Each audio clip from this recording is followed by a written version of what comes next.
Bar owners, before you sign the lease to your new venue, you're going to want to watch this video because I'm about to save you a lot of money in the future.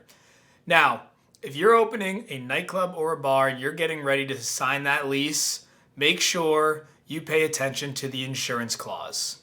Now, who am I and why am I telling you this information? My name is Lars Christensen, aka the insurance agent. I run a hospitality-specific insurance agency focusing on nightclubs, bars, and live music venues. I look at leases every day, and I've seen this happen where the lease requirements pin bar owners in between a rock and a hard place, making their insurance policy almost unaffordable. Now, how does this happen?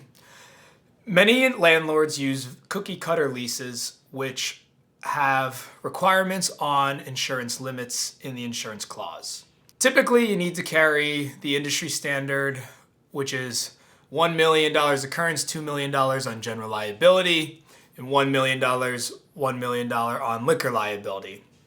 There also may be requirements on property coverage, assault and battery, workers' compensation, but the one that really bites you is when they have a requirement for an excess umbrella coverage, especially if it goes not only over just the general liability, but the liquor liability as well. And here's why.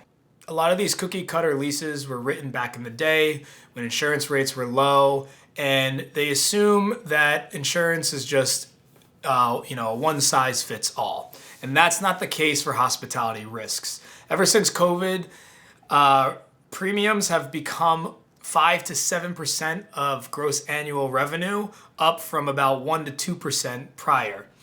Now, it's already becoming a major expense just to have an underlying package policy for a nightclub, bar, live music venue. What are those coverages? You have your general liability, you have your liquor liability, you have assault and battery, and then usually property coverage.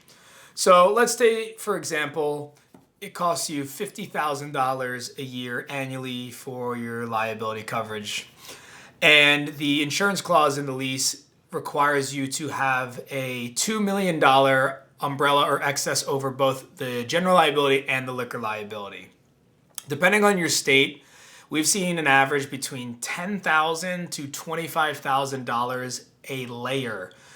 So what does that mean? If you're being required $2 million, that's two separate layers. So let's go on the high end. You're paying $50,000 already for your package policy, and $25,000 plus another $25,000.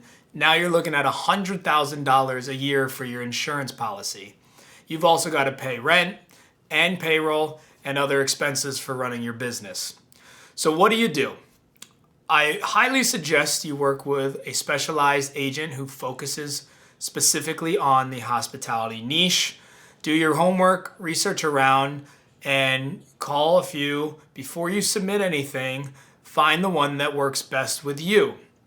Have them go through your lease agreement, go over the requirements on the liability limits, and ask them to locate areas where you can renegotiate the lease before signing.